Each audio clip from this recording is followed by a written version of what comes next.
kekuatan yang Allah bagi kepada Nabi Musa. Batu yang boleh dialih oleh 10 orang lelaki dewasa dialih hanya dengan seorang Nabi Musa alaihissalam sahaja.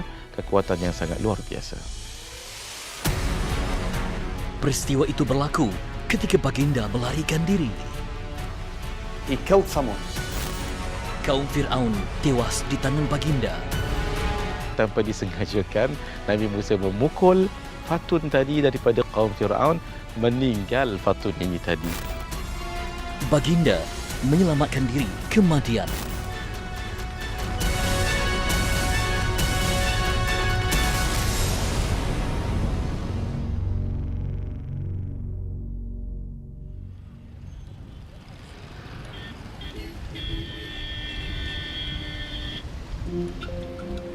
Pasca Arab Springs menghidupkan kembali identiti kota Kairah sebagai kota ilmu.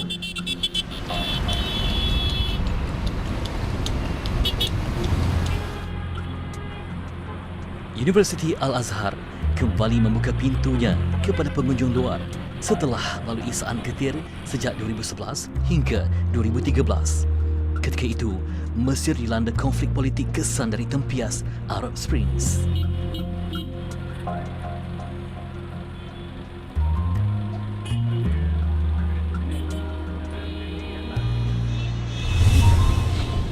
Sebagai negara Islam yang kaya sejarah dan ketamadunan hebat, sumber ilmu tidak terhad di bilik kuliah. هذا المكان الذي دفن فيه فيه مقامات العلماء وفيه مقامات الأولياء، الإمام السيوطي، الإمام العز بن عبد السلام، إلى غير ذلك من الأئمة الأعلام، ابن عطاء الله السكندري وغير ذلك، يعني هناك في مصر. Masjid antara sanggar ilmu yang mulia dan dikunjungi ramai. Inilah pertama kali saya ke Masjid Al-Azhar yang menjadi bualang dunia.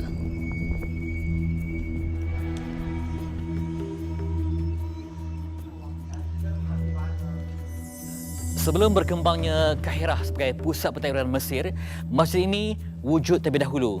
Masjid Al-Azhar simbolik sebagai pusat tumpuan dunia kerana di sinilah gerbang pemikiran Islam yang unggul.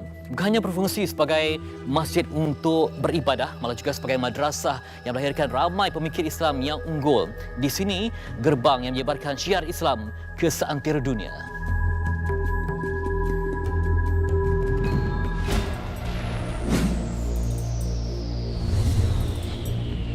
Ketika ini, Masjid Al-Azhar dalam proses perubahsuaian. Namun, aura dan wibawa masjid ini dapat saya rasai. Di sini, bermulanya tradisi pengajian Al-Azhar hinggalah terbina sebuah universiti yang disegani dunia.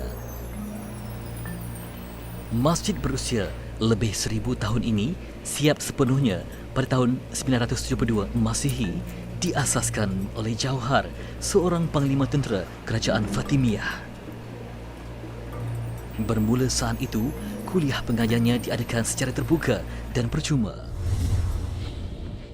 Modifikasi dan perubahsuaian masjid ini mewakili kerajaan Islam yang pernah menguasai Mesir. Antaranya Fatimiyah, Ayubiyah, Kerajaan Mamluk hinggalah Empayar Uthmaniyah. Masjid Al-Azhar sebenarnya mengabadikan nama puteri Rasulullah sallallahu alaihi wasallam, Fatimah Az-Zahra. Az-Zahra bermaksud gemilang.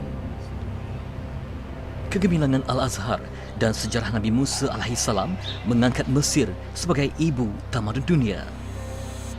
Nabi Musa itu dipelihara, diasuh dan dididik di dalam istana Fir'aun itu sendiri. Maka Nabi Musa membesar dan dididik di dalam istana Fir'aun dengan penuh penjagaan. Tetapi bagaimana seorang pengikut Fir'aun tewas di tangan Nabi Musa dan mengapa baginda lari ke Madian?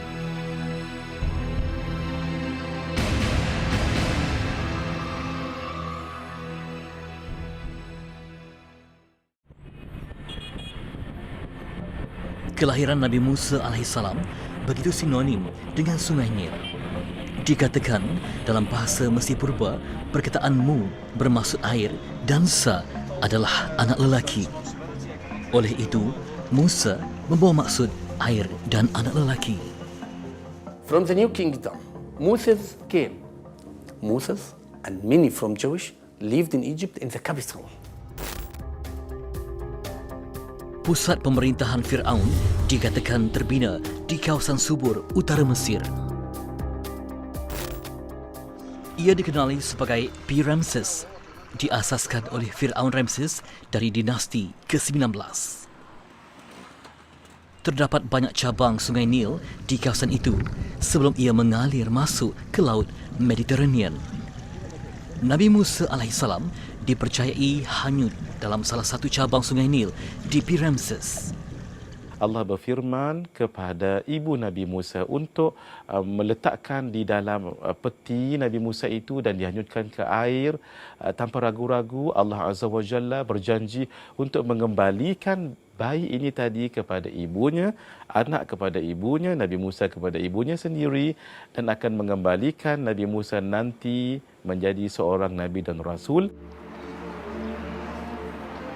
Al-Quran tidak menyatakan secara spesifik lokasi baginda dihanyutkan. Terserah pada pengkaji membongkar rahsia sejarah Rasul pilihan itu.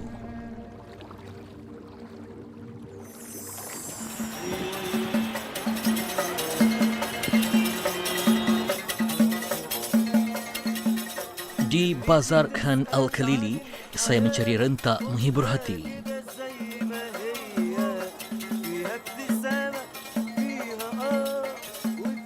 Alat muzik oud bersulam alunan ghazal sungguh memikat jiwa. Sekurang-kurangnya, ia memberi halwa telinga kepada orang yang lalu lalang di kawasan yang dipenuhi suara manusia dan deru enjin kenderaan.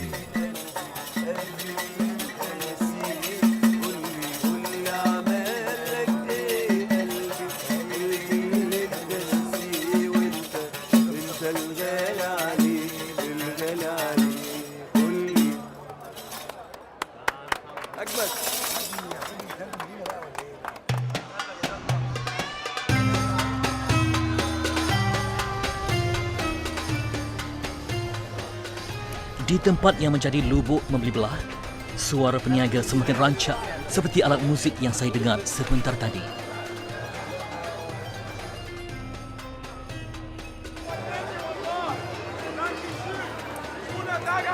Saya memasuki kawasan yang paling sibuk di Mesir ini, iaitu kawasan tumpuan pelancong, bazar ataupun pasar Khan Al-Khalili.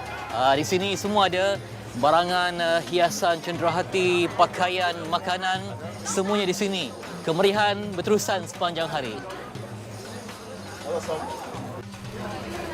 Bazar berusia lebih 600 tahun ini dikatakan antara yang terbesar di Timur Tengah. Laluan sempitnya mengembalikan nostalgia saat ia dibangunkan era kerajaan Mamluk sekitar kurun ke-14 Masihi. Perniagaan telah wujud di Mesir sejak ribuan tahun. Begitu juga di zaman Nabi Musa alaihissalam. Ketika itu, para peniaga Bani Israel sering diganggu oleh bangsa Kipti. Faktor itu menyebabkan Nabi Musa lebih banyak menghabiskan masa di luar istana. Sedangkan baginda dilimpahi kemewahan serta kesenangan dalam mahligai Fir'aun. Dengan takdirnya Allah Subhanahu wa taala, kasih sayang yang ada pada isteri Firaun yang tidak mahu budak kecil ini dibunuh, iaitu Nabi Musa alaihissalam, menjadikan Nabi Musa itu dipelihara, diasuh dan dididik di dalam istana Firaun itu sendiri.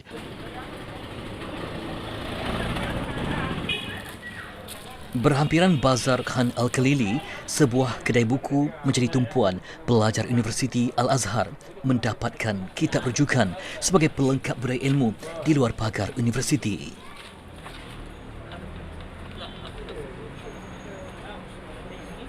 Nabi Musa alaihissalam melengkapkan ilmu kehidupan baginda di luar tembok istana. Baginda tidak hanyut dalam kemewahan. Sebagai insan terpilih, baginda bijaksana dan sentiasa memantau nasib kaum Bani Israel yang tertindas. Nabi Musa juga sering dan selalu berada di luar sehingga mempelajari sesuatu yang di luar itu dan mempelajari ilmu-ilmu hikmah daripada Allah Subhanahu wa taala sebagai persediaan Nabi Musa dilantik menjadi nabi dan rasul daripada Allah Subhanahu wa taala. Allah Subhanahu wa taala juga mentakdirkan kejadian yang tidak diduga oleh Nabi Musa semasa baginda bersama kaumnya di luar istana Fir'aun. Ketika itu, baginda masih belum menerima wahyu sebagai seorang nabi dan rasul. Dalam kesibukan urusnya di pasar, tercetus berkelahian. Pernah berlaku satu peristiwa di mana dua orang sedang berkelahi, iaitu seorang daripada Bani Israel yang bernama Samiri dan seorang lagi yang bernama Fatun daripada Qibti. Oleh kerana Samiri tahu Nabi Musa daripada kalangan Bani Israel, lalu dia menjerit minta tolong dan Nabi Musa tolong. Pertolongan Nabi Musa alaihissalam menyebabkan lelaki berbangsa Qibti bernama Fatun maut di tangan baginda.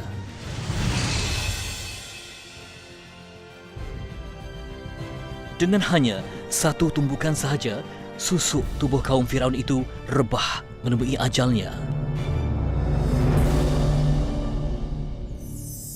Menjadi kebiasaan orang-orang berbangsa Qibti, apabila salah seorang daripada kalangan kaum mereka itu dizalimi ataupun disakiti, maka mereka akan membalasnya. Inilah yang menyebabkan Nabi Musa alaihissalam dinasihati oleh Bani Israel untuk keluar daripada Mesir supaya tidak dibunuh oleh orang-orang Qibti ini. Terakam sebuah lagi episod baru kehidupan baginda. Setelah dihanyutkan ke Sungai Nil sewaktu masih bayi hingga masuk ke istana Fir'aun.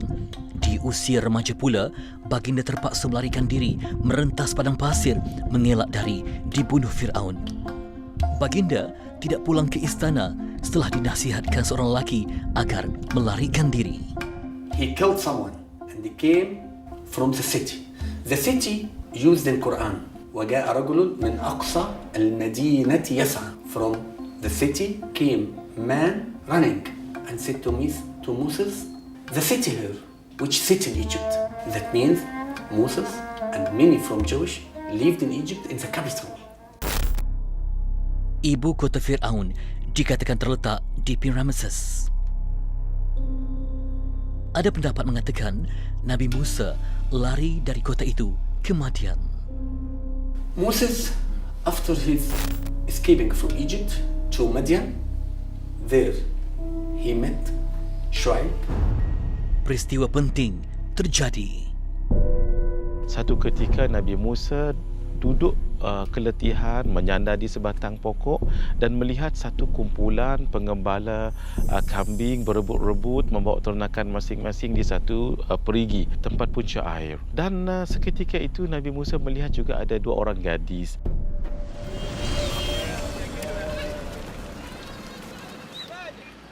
Sudah menjadi lumrah di pedalaman Mesir, jalan-jalan utama dikuasai pengembala dan kumpulan kambing pada setiap awal pagi.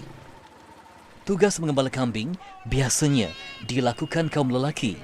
Tetapi dalam kisah Nabi Musa alaihissalam, baginda bertemu jodoh dengan pengembala kambing wanita yang merupakan anak kepada seorang nabi. Akhlak yang terpuji, keberanian yang sangat luar biasa menjadi tarikan keluarga Nabi Shu'aib. Sehingga Nabi Shu'aib mengatakan, apakah kamu mahu mengahwini salah seorang puteriku? Kisah Nabi Musa bertemu jodoh setelah membantu dua wanita memberi kambing mereka minum terdapat dalam agama Kristian. Lakaran kisah itu diabadikan pada dinding sebuah biara di padang pasir Sinai. Jadi hari ini masih ada air yang keluar dari kawasan ini? Masih bang. Dan mereka pakai ini sistem hidrolik untuk bisa mengeluarkan air dari sumur air ini.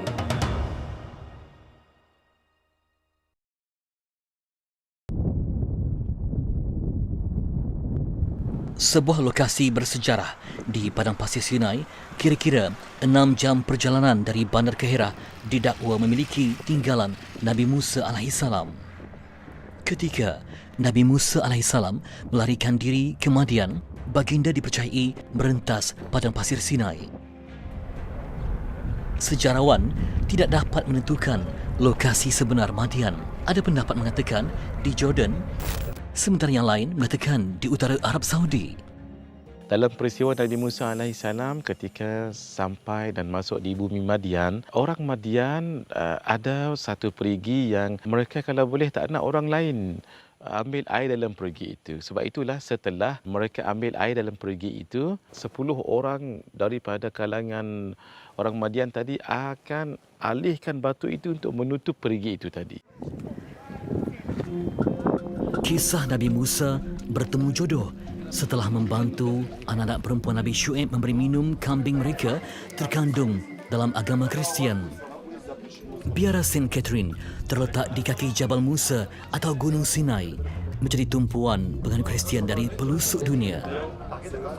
Berusia lebih 1,500 tahun, ia disenaraikan oleh UNESCO sebagai gereja tertua yang masih beroperasi.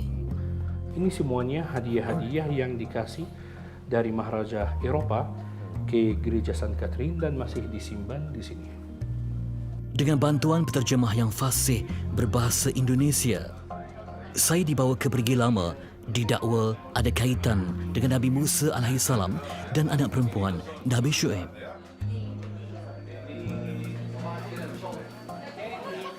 Jadi bagaimana Nabi Musa, apa kaitannya dengan air ini, perigi ini? Nabi Musa pertama kali waktu dia keluar sendiri dari Mesir kuno, dia sudah sampai batasan.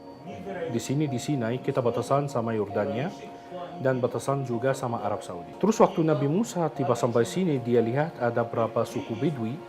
Terus dia lihat ada 2 perempuan. Tidak berani masuk karena macet sekali sumur air ini.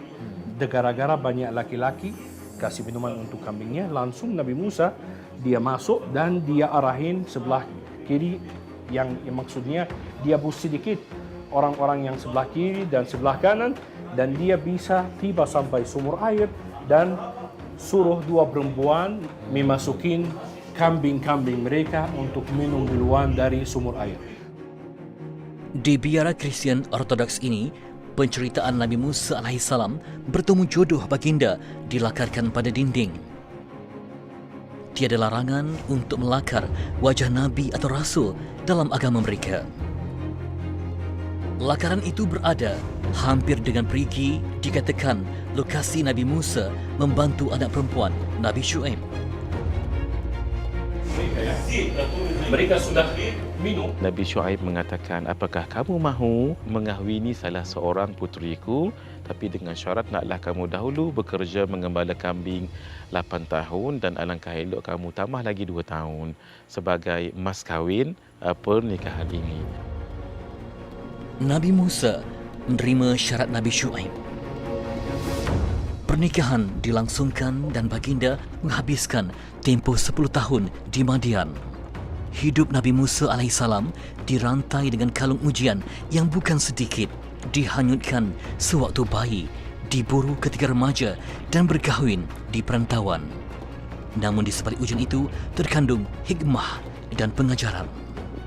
Hikmah yang seterusnya ialah Nabi Musa AS menerima latihan kesabaran yang lebih lagi daripada Nabi Syuaib AS.